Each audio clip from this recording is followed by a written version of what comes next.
Olá a todos e todas, sejam bem-vindos à nossa primeira aula de Matemática 1. Nessa aula, a gente vai fazer uma breve revisão de conjuntos numéricos, de algumas propriedades importantes, dos intervalos reais, e que vai ser muito importante para os próximos assuntos que a gente vai tratar, que é o importante conceito de função. Então, vamos à nossa aula. Então, a gente está no capítulo 1 da apostila. A gente está no capítulo 1 da apostila. E vamos botar aqui, pegar nossa caneta aqui. Então, ó, capítulo 1, que é o capítulo de gráficos e funções. Ok, então a gente está na seção 1.1, para você orientar seus estudos, conjuntos numéricos. Ok? Bom, então o que a gente está fazendo aqui? Nessa sessão a gente vai fazer uma breve revisão de conjuntos numéricos, que vai ser muito importante para a gente poder fixar a anotação, poder lidar nos próximos capítulos, poder trabalhar. Então tudo isso aqui vai ser feito nessa sessão, uma breve revisão, tá? Então a gente vai começar com os números naturais, depois vai passar para os inteiros, racionais, e vai construindo devagarzinho, mas assim, é importante para a gente poder fixar a notação. Então, a gente vai começar pelos conjuntos números naturais, que historicamente foi o primeiro conjunto a surgir, né? Os números naturais, eles são os que primeiro surgiram, porque desde o tempo da pré-história, quando o ser humano ele passou a associar quantidades, surgiu os números naturais. Então, quando o ser humano ele pegava uma pedrinha e associava isso a uma espécie de caça, a uma espécie de alimento, e essa pedrinha representava aquela quantidade. Então, uma bolsa cheia daquelas pedrinhas representava aquela quantidade de alimentos, aquela quantidade de caça, o que eles tiverem à mão, essa quantidade. Então, daí surgem os números naturais. Certo? Posteriormente, né, que começou a ter preocupação de representar a ausência, né? Ou seja, a bolsa vazia. Então, passou então a introduzir o zero como número natural. Então, aí surge o conjunto, vamos escrever aqui, ó, conjunto dos números naturais. Tem alguns puristas na matemática, eles consideram que o zero não é natural, né? Que historicamente começou a surgir, fazer a associação 1, 2, 3. O ser humano fez a associação inicialmente a 1, 2, 3 e depois que foi introduzido. No entanto, a gente vai fazer aqui tudo num contexto só. 0, 1, 2, 3 e aí afora, tudo sendo natural. Então, não vamos ter essa preocupação. Posteriormente, né? Então aqui você fez a associação, né?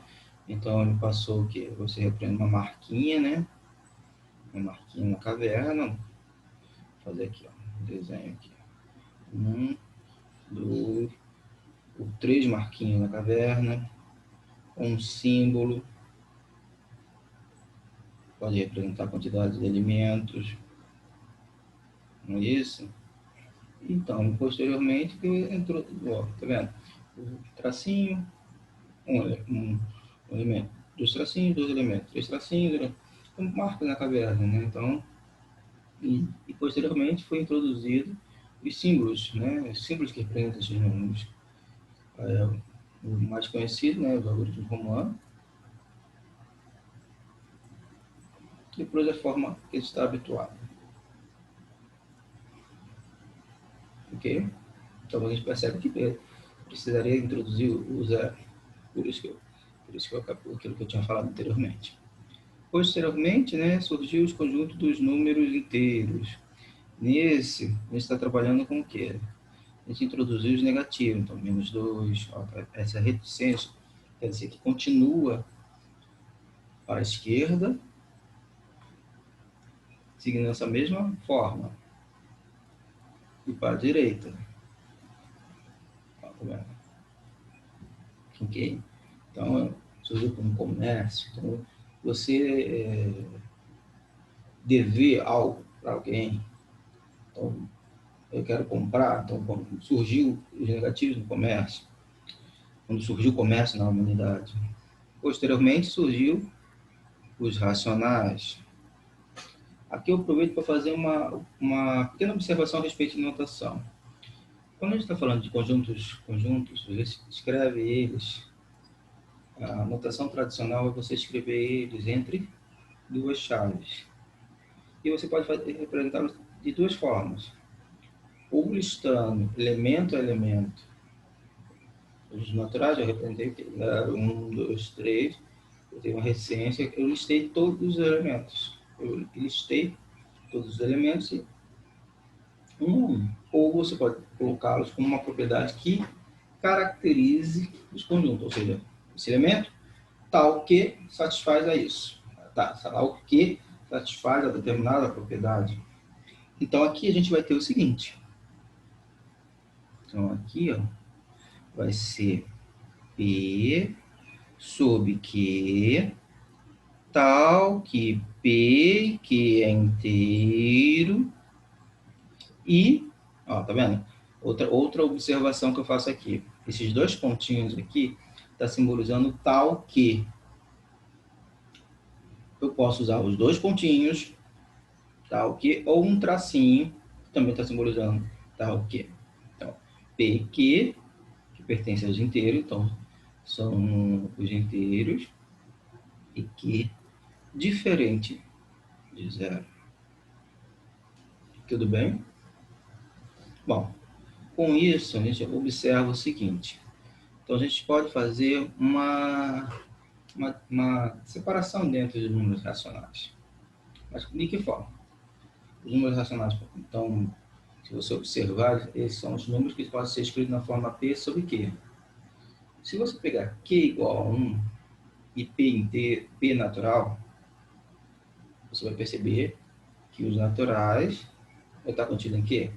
Se você pegar P inteiro e Q igual a 1, você vai perceber o quê?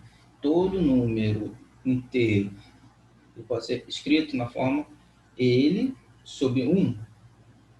Então, isso está dizendo para a gente que o conjunto de números inteiros está contido nos conjuntos de números racionais. Que o conjunto dos números naturais está contido nos conjuntos de números inteiros, que por sua vez está contido nos números racionais. Ou seja, o conjunto de números naturais está contido nos números racionais. Então, todo número inteiro e natural é um número racional. Mas nem todo número racional é um número inteiro. Tudo bem? Está claro isso? Então, vamos expressar aqui agora. Ó. Então, ó, números, vamos começar aqui. Números racionais. Então, a gente tem duas maneiras de olhar ele. A gente pode olhar ele como números inteiros, são os inteiros, eles se separam em números inteiros. Tá? E os números fracionários. Ok? Os números fracionários eles podem somente se dividir de duas outras formas. Que formas são essas? É o decimal exato e a dízima. Dízima periódica. Ok? Então, racional e a dízima periódica. Vou consertar esse finalzinho aqui. Então, vamos lá. Periódica. Então, aqui, ó. Exemplos, né? Exemplos. fazer um quadrinho aqui só para a gente poder fazer aqui, ó. Exemplos.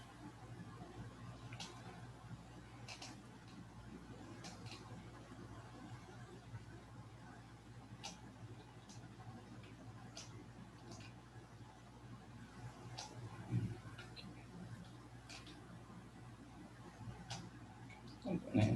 Vamos fazer aqui. Exemplos. Então, aqui mais uma divisão.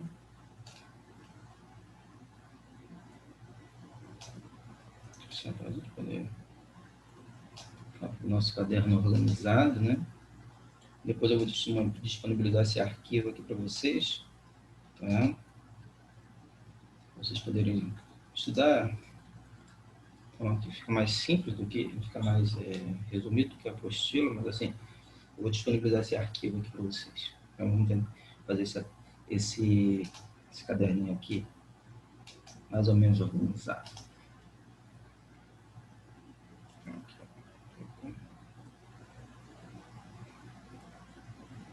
Deixa eu apagar essa aqui que ficou feio.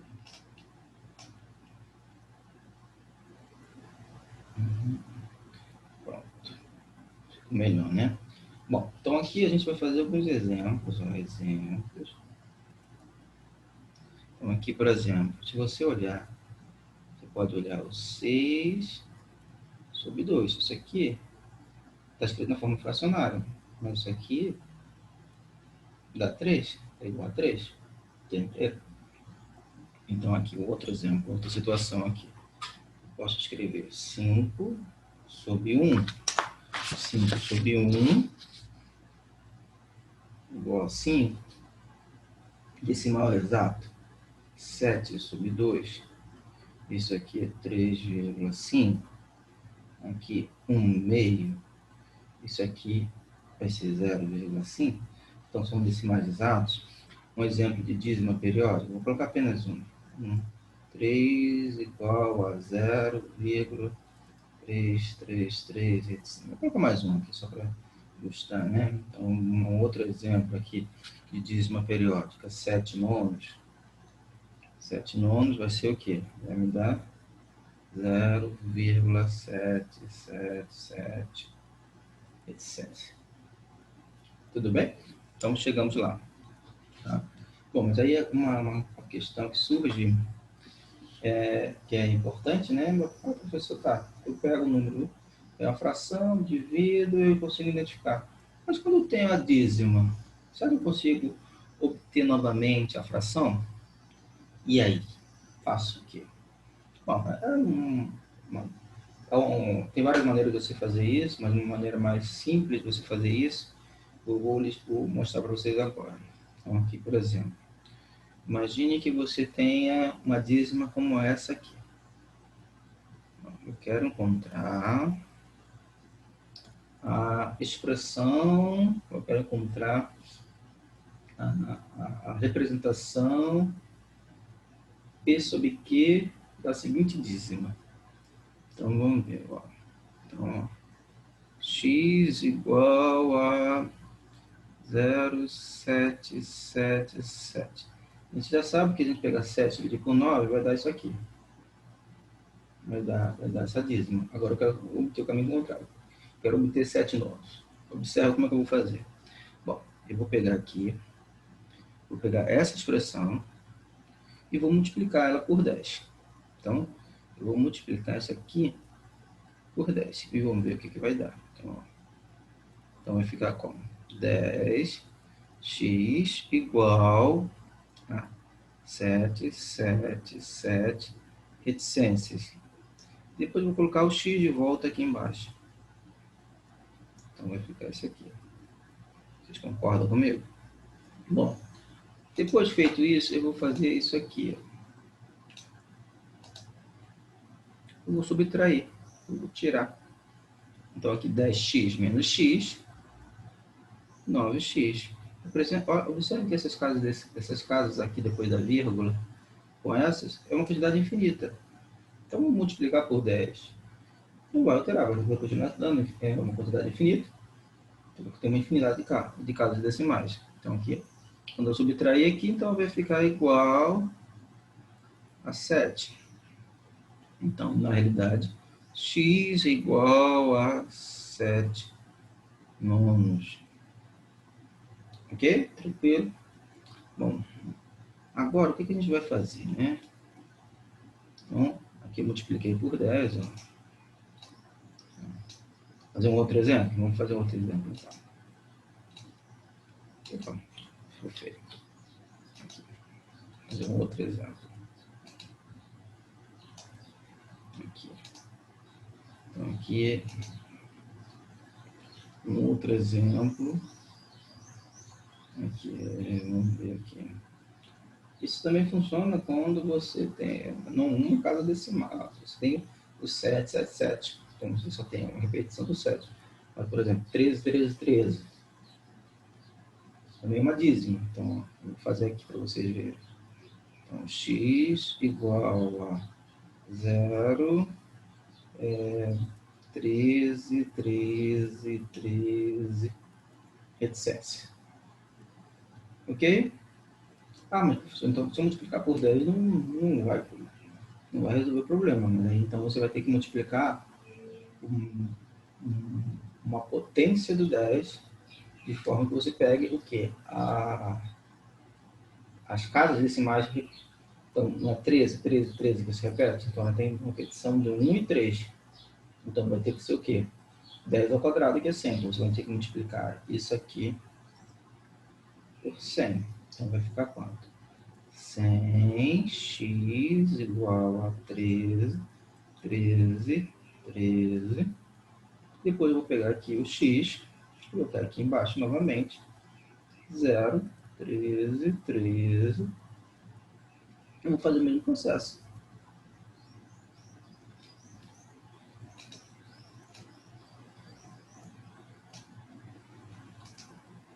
Então aqui vai me dar quanto? 100 menos, cadê a caneta? 100x menos x deu 99x igual a 13. Então aqui é x 13 sobre 99. Tranquilo? Tudo bem? Continuando aqui, agora a gente vai fazer, ó, bom, com isso a gente passa para o próximo conjunto numérico, mas antes a gente vai fazer uma pequena, uma revisão dentro da revisão. A gente vai falar do teorema de Pitágoras. Mas o teorema de Pitágoras está ligado aonde?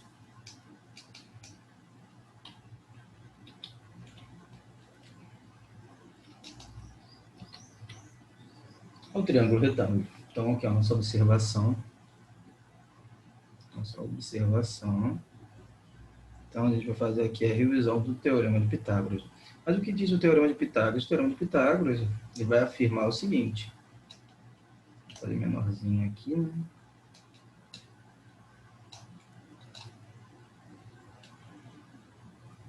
Ele vai afirmar o seguinte. Teorema de Pitágoras. Tá. Vai afirmar que, tá vendo aqui assim em amarelo? O lado A é a hipotenusa e esse aqui, B e o C, são chamados catetos. O teorema de Pitágoras vai afirmar que o quadrado da hipotenusa é igual à soma dos quadrados do cateto. Ah, professor, mas por que isso aqui é importante? Porque isso vai ser, é o que a gente vai usar para motivar a introdução do conjunto de números reais, os números reais. Então, veja aqui, então nesse exemplo que eu estou considerando aqui, eu vou considerar o seguinte. Eu vou considerar os catetos B e C igual a 1. Então, isso aqui vai me dizer que a hipotenusa vai ser quem?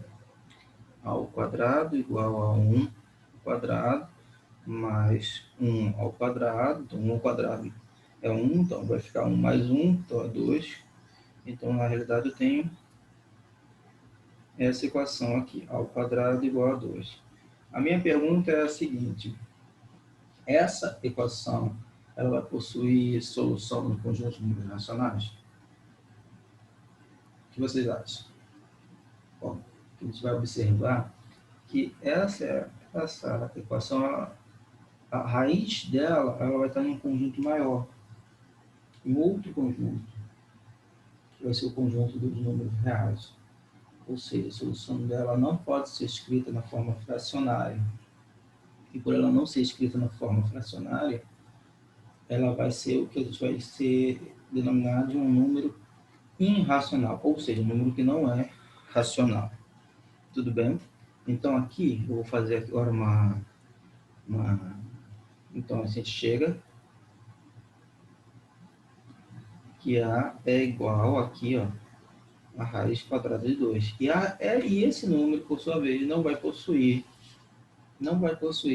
representação na forma fracionária. Ou seja, ele não pertence aos números racionais.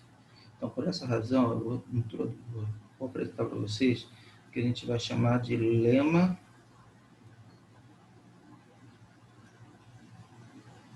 de Pitágoras. Ok? Então, colocando aqui, ó. O que diz o lema de Pitágoras? Basicamente vai afirmar isso. Que a raiz quadrada de 2 não é racional. Ou ainda, que não existe um x, não existe solução para a equação x quadrado igual a 2 dos racionais. Então, vou escrever aqui. Não existe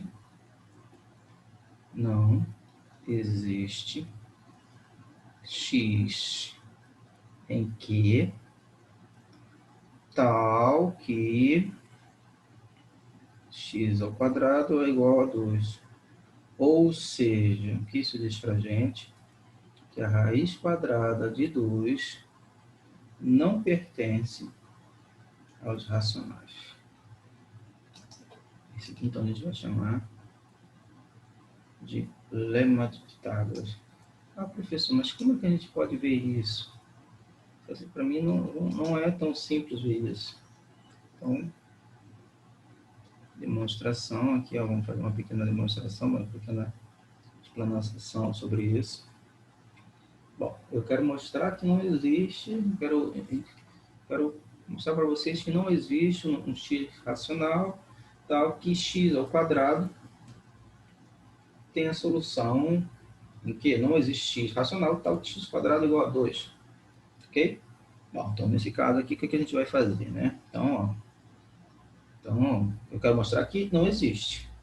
Bom, qual vai ser minha linha de raciocínio? Minha linha de raciocínio em matemática a gente chama de redução ao absurdo. Como assim? Basicamente, consiste em que eu suponho o contrário e eu tenho que chegar a uma contradição evidente. Algo que contradiz isso. Chegar a uma contradição. Alguma coisa que seja falso. Uma proposição falsa. Ok? Então, como é que eu vou chamar? Eu vou fazer aqui. É chamada redução ao absurdo. Eu tenho que chegar a um absurdo. Então, ó, suponho que existe x em que tal que x quadrado é igual a 2. Então, nesse caso, então, segue daí que existem P e Q inteiros que, diferente de zero, tal que x é igual a P sobre Q. Mas observe o seguinte, dessa forma, que vou fazer uma observação que é a seguinte. Se x é igual a P sobre Q, repare, a forma P sobre Q. Então, eu posso pensar que uma fração irredutível. Então, eu posso considerar justamente P e Q sendo uma fração que eu não consiga mais mexer nela, que ela não tenha fatores em comum. Então, eu vou, sem perda de matemática funciona assim, sem perda de generalidade, eu vou supor que P e Q não tenham fatores em comum. Supor. Então, vou escrever aqui, é uma abreviação, SPG, sem perda de generalidade, podemos supor que o MDC de PQ é igual a 1, ou ainda, vamos colocar de modo mais simples, que P e Q não tem, não possuem, não possuem, vou botar não possuem,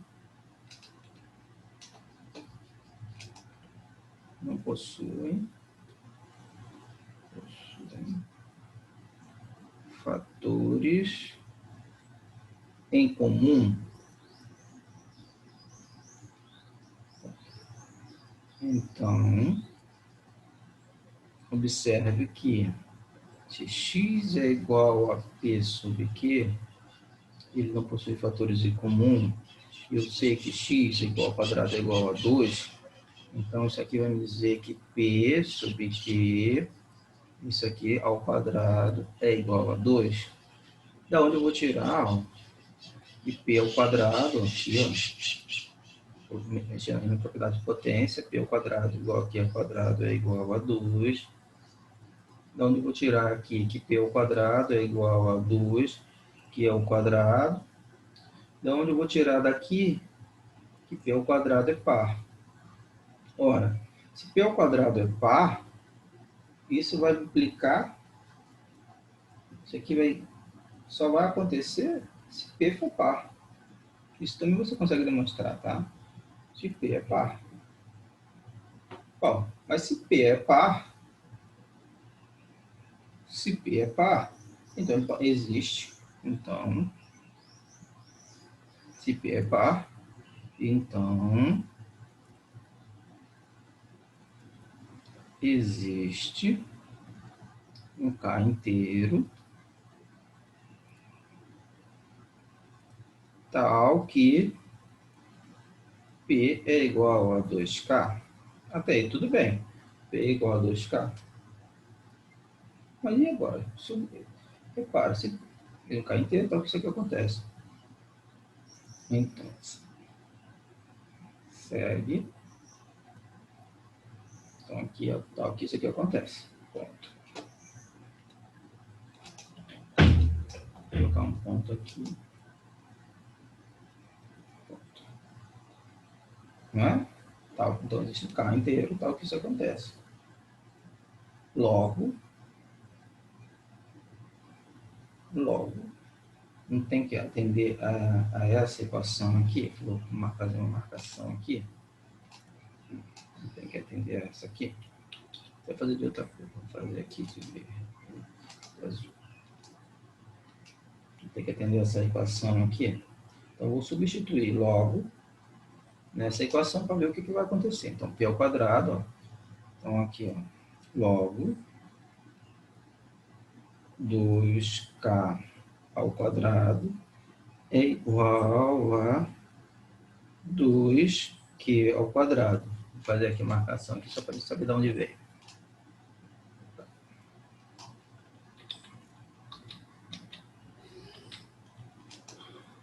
Deixa eu fazer aqui. De novo, só para saber de onde a gente veio, ó. Ok, tá? Voltando aqui com a minha caneta. Bom, mas isso aqui implica que 4K ao quadrado é igual a 2Q ao quadrado, da onde vai implicar que Q ao quadrado é igual a 2K ao quadrado, da onde vai garantir que Q ao quadrado também é um número par. Mas se ele for par, que é o quadrado par, pelo mesmo argumento de cima, que tem que ser par. E aí?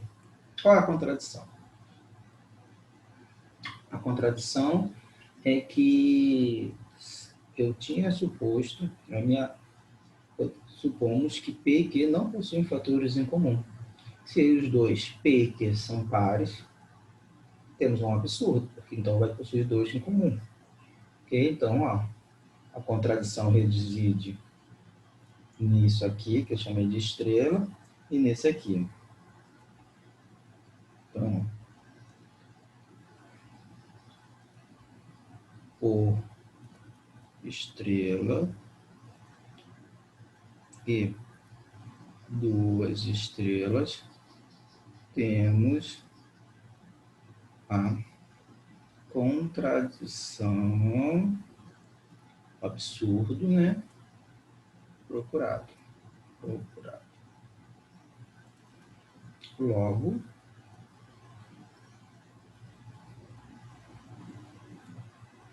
não existe x racional tal que seja a solução da equação x ao quadrado igual a 2. E acabou. Bom, um leminha interessante, né? Um lema interessante. E vai nos motivar a introduzir o conceito, o conjunto numérico dos reais. Então, existem números que não são racionais.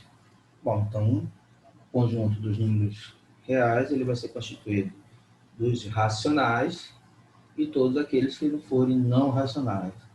E é mais profundo ainda, porque a gente pode, então, dizer, uma propriedade importante desse conjunto é que entre dois racionais sempre vai ter um irracional no meio. Ou seja, isso quer dizer para a gente o seguinte, que então eu posso observar o conjunto, ele é todo preenchido. E se eu fizesse uma marcação em uma reta, cada ponto da reta seria associado a um número, pode ser associado a um número real. E cada número real pode ser associado a um ponto na reta. E isso diz para a gente, então, que não há buracos, né? Se você olhar para os inteiros, você vai ver que tem espaço vazio entre os números inteiros. Se você olhar para os racionais, você vai ver que tem espaço vazio entre cada racional. Agora, se você olhar os reais, os espaços vazios deixados pelos racionais são preenchidos pelos irracionais. São números como esse. Uma raiz quadrada, toda raiz quadrada não exata. Ok? Todos os números decimais não periódicos. Enfim, uma infinidade disso. E a esses conjuntos, a gente vai dar o nome de conjunto dos números reais. Então, a gente vai falar agora. Então, isso aqui era para motivar os números reais. Ok? Então, como é que a gente pode definir eles? Então, aqui, ó, a gente pode definir, olhar, a gente vai chamar de reais. E ele vai ser formado por todo mundo que é racional, unido com todo mundo aqui que não é racional. Ah, mas quem são esses? Esses aqui são os números que a gente chama de números irracionais. Ok? Números irracionais. E a gente pode representar isso em cima de uma reta numerada. Ok? Sim. Repara. Então, a gente tem esse. Então, eu posso marcar aqui, ó, o 0, o 1, 2, 3, menos 1, menos 2, menos 3. Posso marcar aqui, ó, meio, os 3 meios, tá certo? Aqui, menos meio. Posso fazer mais, ó. Repara, se eu pensar aqui, posso colocar aqui em cima, ó. Deixa eu colocar aqui um triângulo aqui, ó, retângulo. Repara, se eu colocar aqui um triângulo retângulo, essa medida desse cateto for 1 e essa aqui for 1, eu pegar um compasso e colocar no zero aqui, esse tamanho aqui, essa medida da hipotenusa, ela representa o quê? Raiz quadrada de 2. Se eu projetar aqui, ó, usando o compasso, ó, eu preencho aqui. Perceberam a importância, então? Tá? E mais do que isso. Então, posso fazer um quadrinho aqui. Então, importante propriedade. Aqui, cada ponto aqui, ó, cada ponto, cada número real, R, número real, ele pode ser associado aqui, ó, vou usar uma palavra bonita, de maneira biunívoca, de maneira, cada ponto eu vou associar a um ponto na reta e vice-versa. De modo simples, né? A um ponto na reta, nessa reta aqui. E essa é uma importante propriedade do conjunto de números reais. Tranquilos? Continuando aqui, então agora vamos para a nossa página 2. Bom, uma vez feito o conjunto dos números reais, então a gente pode trabalhar com subconjuntos específicos dos números reais. Quem são eles? Que a gente vai surgir muito. São os intervalos reais. Então, vamos falar agora de dois intervalos reais. Intervalos reais. Então, a gente vai ter, ó, vão ser 4 classificações aqui dentro. Na verdade, vamos separar em intervalos limitados e intervalos ilimitados. Vamos começar por intervalos limitados. Nos intervalos limitados, há 4 classificações. Então, a primeira delas é o intervalo aberto. Então, vou chamar aqui, número 1, intervalo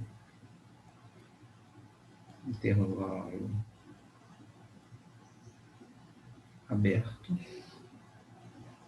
Ok? No intervalo aberto, você tem essa representação, ele é o conjunto, tá vendo? Ele é escrito assim, de colchetes, ó. Então, ele vai ser definido como sendo o conjunto do x real, tal que o A é menor que x e é menor que o B. Repara que o A e B, o x não pode ser o A e nem o B. Então, se a gente olhar aqui, nessa situação aqui,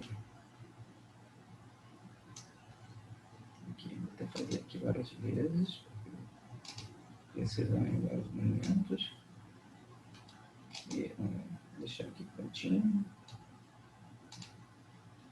preparar aqui ó, o desenho, aqui, ó.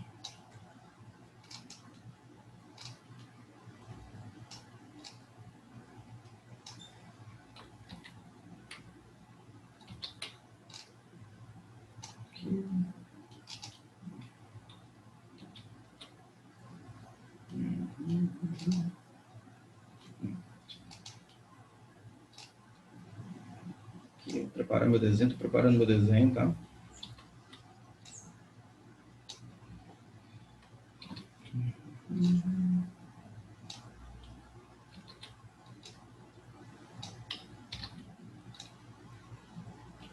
Um minutinho. E vamos lá. Bom, então voltando aqui para o intervalo aberto, então ele é formado por os conjuntos dos x reais, tal que o x, ó, lembra do que eu tinha falado, que o tal que pode ser representado com 2 pontinhos ou como uma barrinha? Então tá ali. Aqui a gente está vendo isso. Então aqui você vai ter o que? A é menor que x, que é menor que b. Então, na verdade, eu estou considerando todos os valores aqui, estou considerando todos os valores que estão entre A e B, excluindo o A e excluindo o B. O próximo aqui é o intervalo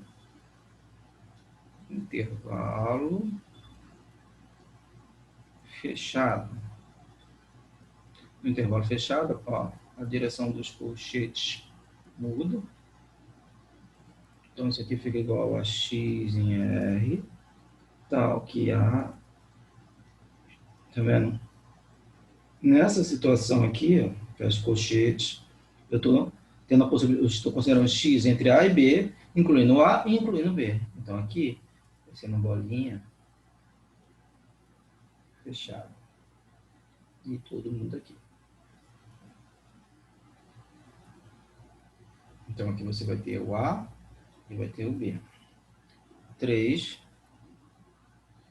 Temos o intervalo aberto à esquerda e fechado à direita. Tá? Aberto à esquerda ou semi-aberto ou semi-fechado, tanto faz. Então, aqui, ó. Intervalo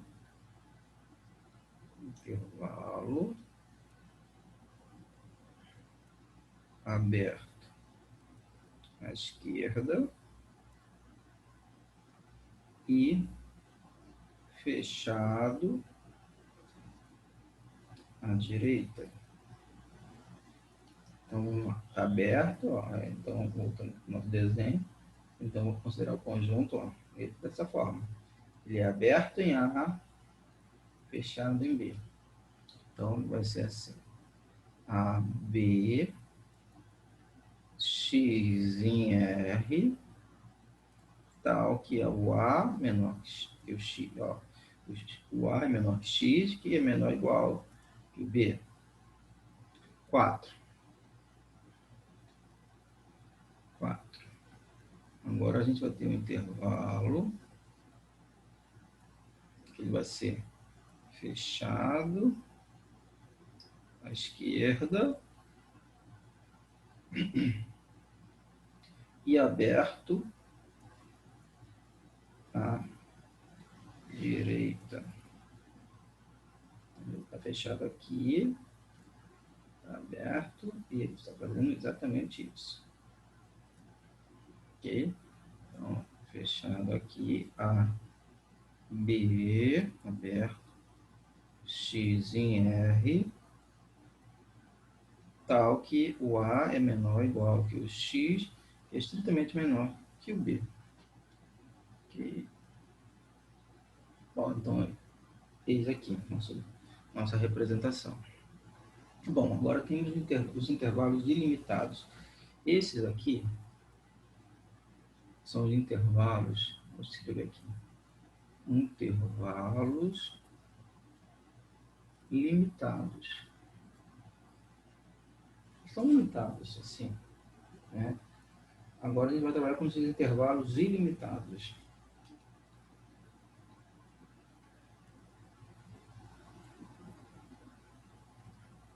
Intervalos ilimitados.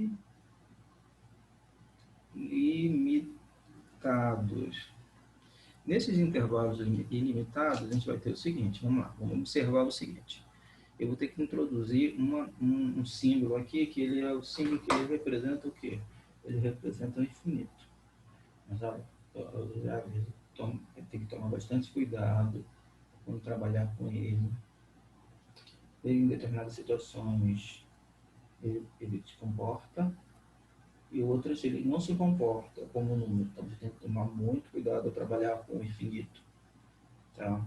Ele é um símbolo, ele tem um grau de abstração, você tem que entender que ele tem que ser usado com bastante cuidado. E aqui ele está simbolizando o quê? Que está indo além, mais infinito. Está indo à direita e o menos infinito que ele está indo o quê? Não é o número, ele não é o número que é alcançado. Ele está indo à esquerda, menos infinito, no sentido da direção o negativo e o outro na direção positiva. Então, tome bastante cuidado, tá? Aqui, vamos lá. Então, a gente tem os intervalos aqui, ó. Eu vou escrever aqui. São intervalos ilimitados. Então, os primeiros aqui, ó. Menos infinito a. Esse aqui vai ser o conjunto aqui formado de x em R. Tá? Ah, deixa eu fazer uma observação aqui antes. Aqui, vou abaixar.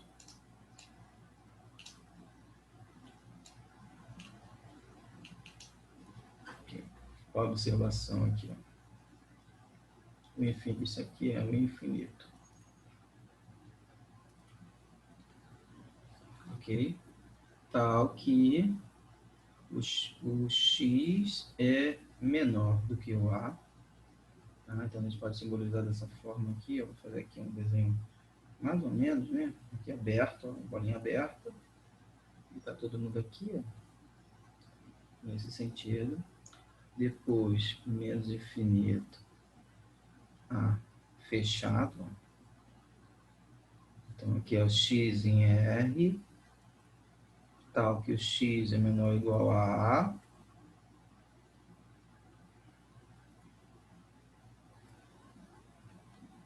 Tá todo mundo aqui. Depois a gente pode fazer aqui, ó, colocar uma outra letra aqui. Um B. Vou colocar aqui. Deixa eu fazer aqui. Vou botar aqui aberto. Mais infinito. Aberto. Aqui representa o x em R. Tal que o x é maior que B. Então aqui, ó, tá vendo? Aqui a bolinha. Vou fazer aqui só. Aqui o B. Estou considerando todo mundo aqui. Depois B mais infinito aberto, tal que o x pertence aos reais, tal que o x é maior ou igual a B. Então aqui, ó, vamos ver se consigo desenhar aqui. Aqui eu tenho uma bolinha fechada, está incluindo B, e considerando todo mundo aqui nesse sentido. Bom, mas aí tem um A, mas aí eu também tenho essa notação aqui. Menos infinito a mais infinito. Quem vai ser isso aqui? Vai ser o conjunto dos números reais. Vai ser o conjunto de todos os x reais. Então, é como se eu estivesse considerando aqui toda a reta real. Tranquilo? Tá? Na apostila de vocês, tem os exercícios 1.1 e 1.2. É interessante vocês fazerem, eles vão trabalhar com a interseção e com a união, tá? Qualquer dúvida, a gente pode tirar dúvida no nosso encontro, né, semanal. Tá? Então, é bom fazer. Tá? Qualquer dúvida, vocês me perguntam depois. Tá? Bom, continuando, né? Então, a gente vai falar agora do... Vamos fazer também uma breve revisão do valor absoluto, e também, às vezes, isso vai ser importante. Tá? Em alguns momentos, isso vai ser importante. Então, vamos fazer. Então, aqui, ó, valor absoluto ou módulo. Então, vou fazer aqui, escrever aqui, valor absoluto ou módulo. Tá? Então, a definição que eu faço, a definição aqui de valor absoluto, ó, vou escrever aqui, vou sublinhar. O absoluto vai ser o quê?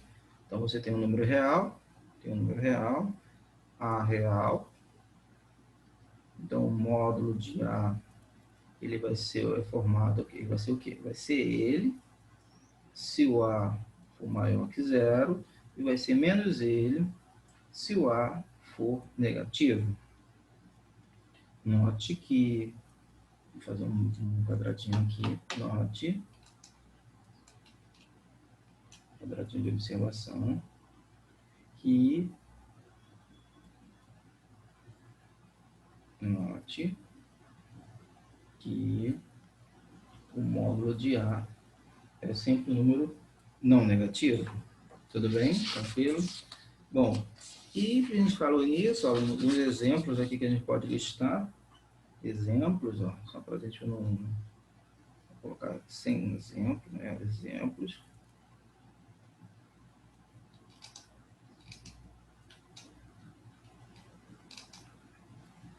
Então, aqui, ó, exemplos. Então, aqui, ó, por exemplo, alguns exemplos. Ó. Módulo de 0 é 0. Módulo de 1,7, em decimal vai ser 1,7. E módulo de menos 3 vai ser 3. Outro.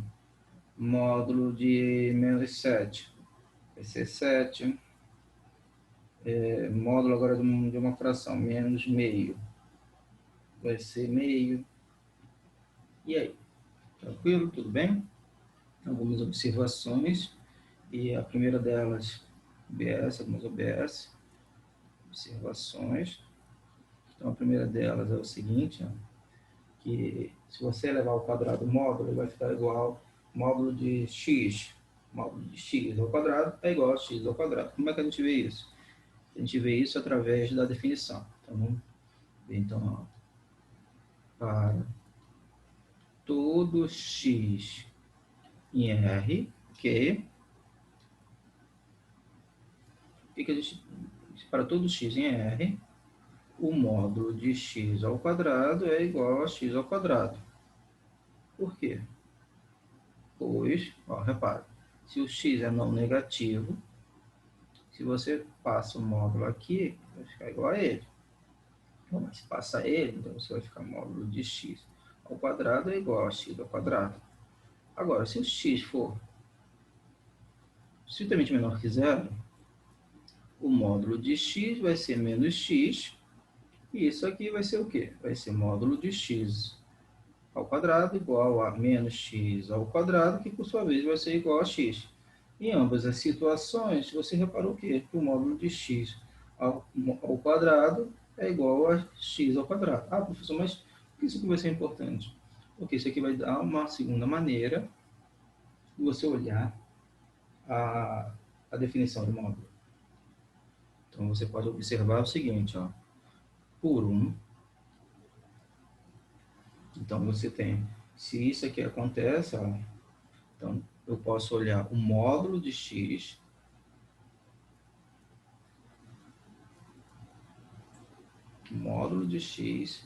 como sendo a raiz quadrada de x quadrado. Tudo bem? Tá? Então, ó, aqui, propriedades de valor absoluto. Então, propriedade. Agora vamos fazer algumas propriedades. Então, vamos escrever aqui. Propriedades de valor absoluto.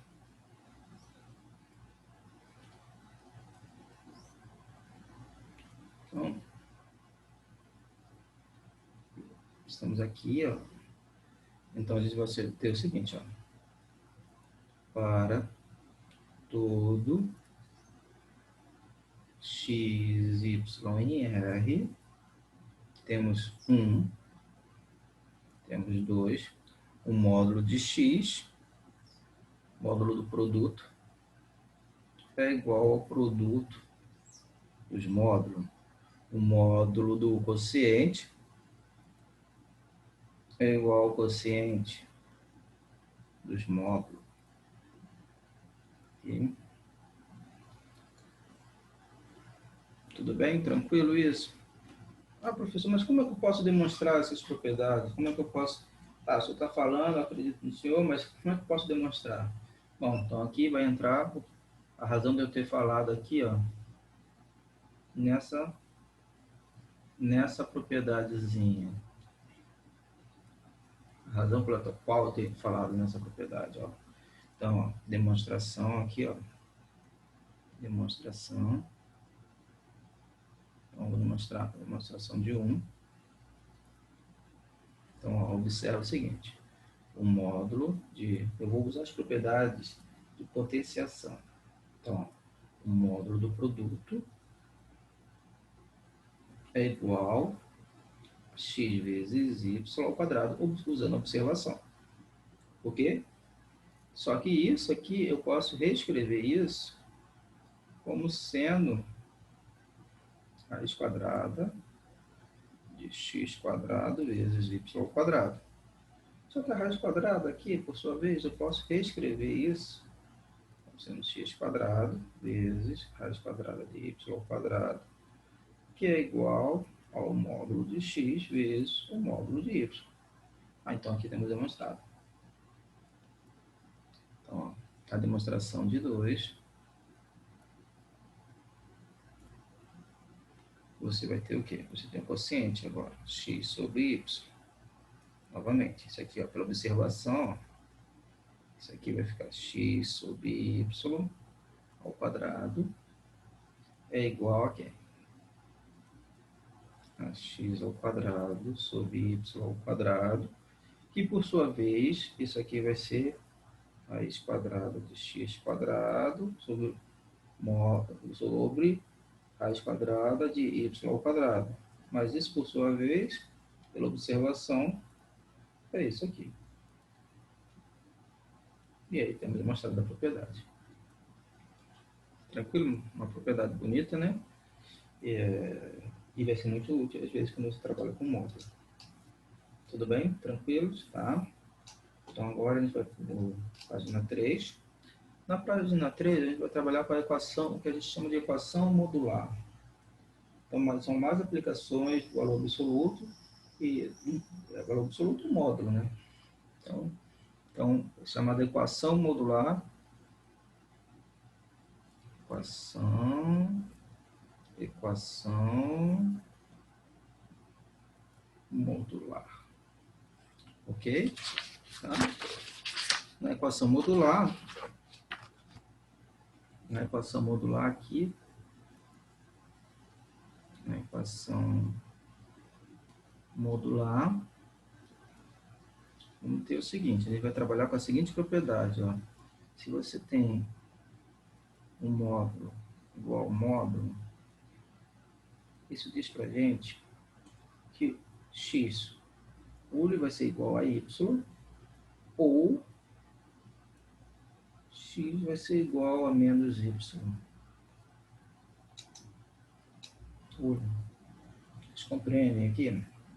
Porque, por exemplo, se você olhar assim, o módulo de 3 é 3, o módulo menos 3 é 3. Mas aí, então os módulos são iguais. Mas ele pode ser, então nesse caso, pode ser x igual a x, igual a y, ou seja, pode ser módulo de 3, o x ser igual a y, ou seja, o módulo de 3, uma situação muito particular, né? Se x é igual a 3 e y é igual a 3, então x é igual a 3, ou x é igual a menos y, ou seja, 3 é igual a menos 3.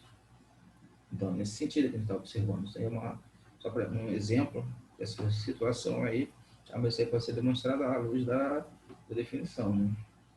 Que repara que x igual a y implica no modo ser igual a x igual a menos y, implica que isso aqui é igual, também é verdade. Agora, trivialmente, agora o módulo de x ser igual ao módulo de y, você demonstra isso aqui usando a definição anterior. Tudo bem? Tranquilo? Avaliando caso a caso. Tá?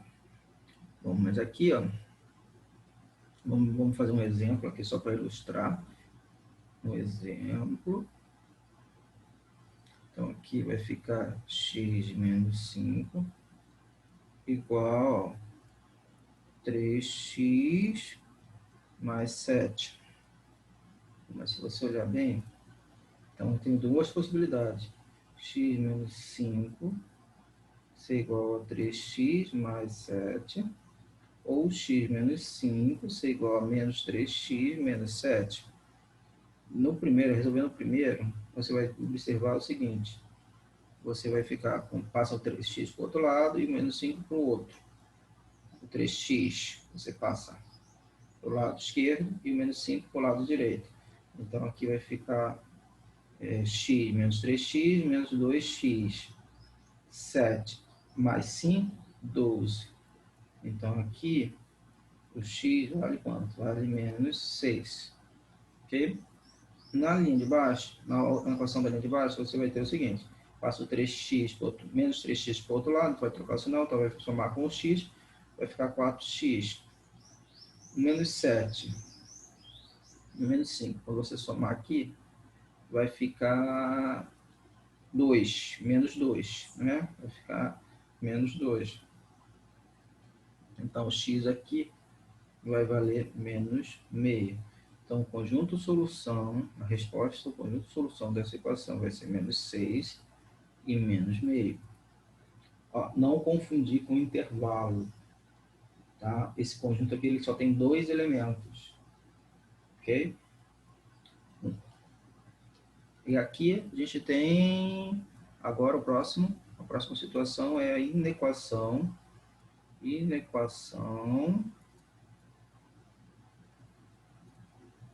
modular, ok? A inequação modular, a gente vai trabalhar com o seguinte, ó, também com uma outra propriedade, com duas propriedades. Tá? Quais são elas? O módulo de x é menor ou igual a A.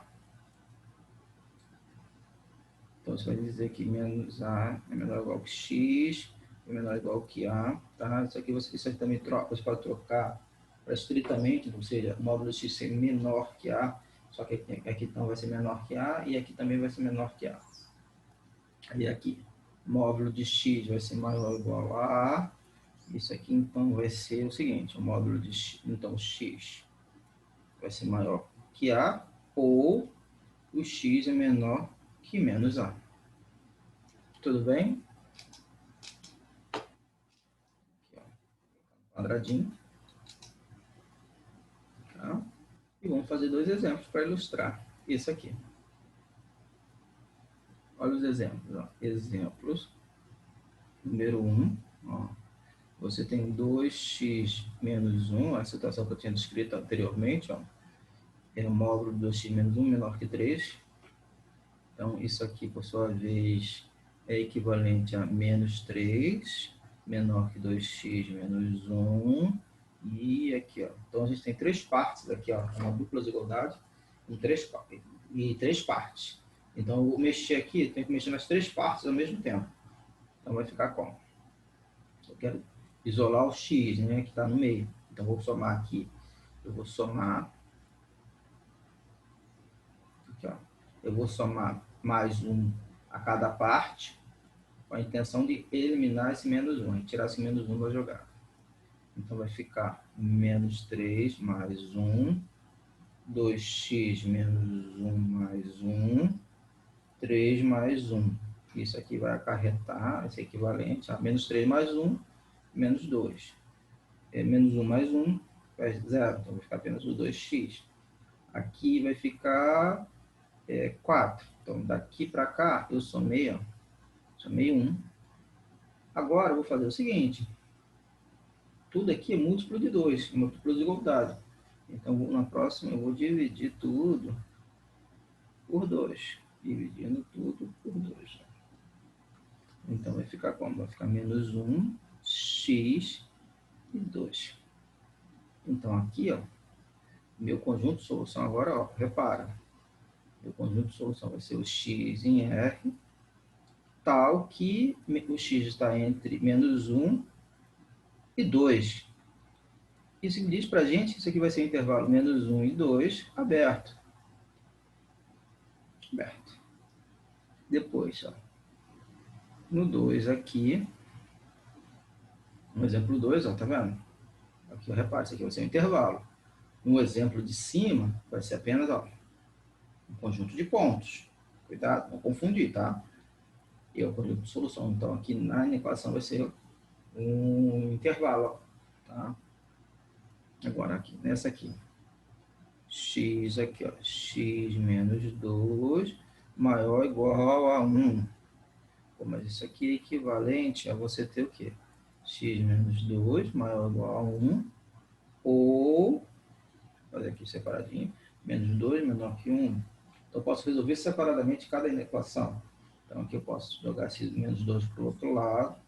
Então, vai ficar 1 mais 2. Então, x aqui vai ser maior ou igual que 3. Nesse aqui, eu vou jogar o menos 2 para o outro lado. Ó, repara que aqui tem um menos, desculpa, eu esqueci de escrever. Então, vai ficar x menos 2 menos 1. Então, vai ficar x menor que menos 1. mais 2. Então, x aqui vai ser que valor? Menos 1 mais 2, 1. Tá? Para a gente não misturar aqui as linhas, eu vou fazer aqui, ó. Tá vendo? Ó. Vou chamar a atenção aqui, ó, que isso aqui é uma coisa só. Isso aqui é outra coisa. Tudo bem? Tranquilo isso aqui? Bom, continuando aqui, ó. Então, como vai ser nosso conjunto solução? Nosso conjunto solução vai ser constituído do x em R, tal que o x é maior ou igual a 3, certo? Opa, perdão. Perdão, aqui, ou o x vai ser menor ou igual a 1. Da onde a gente vai tirar isso aqui? Então, vai ser menos, ó, nessa situação, x menor ou igual a 1, então vai ser o intervalo menos infinito a 1 fechado. E na outra situação vai ser o intervalo de 3, ó, x maior ou igual a 3, então isso vai ser 3 a mais infinito aberto. Mas como é que eu vou representar esse O aqui? Esse O aqui, eu vou colocar na forma de união, que pertence a um ou a outro. Tudo bem?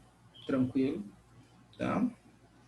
Bom, pessoal, com isso aqui a gente encerra a nossa aula de conjuntos numéricos. Tá? É uma aula de revisão, a gente está relembrando os conceitos de conjuntos numéricos, conceitos que são importantes, que a gente vai precisar quando a gente entrar no importante conceito de função, e o conceito de função a gente vai trabalhar durante todo o curso inteiro. Tá bom? Muito obrigado a todos. Tomem as precauções adequadas, né? Tá? E depois a gente conversa mais. Muito obrigado.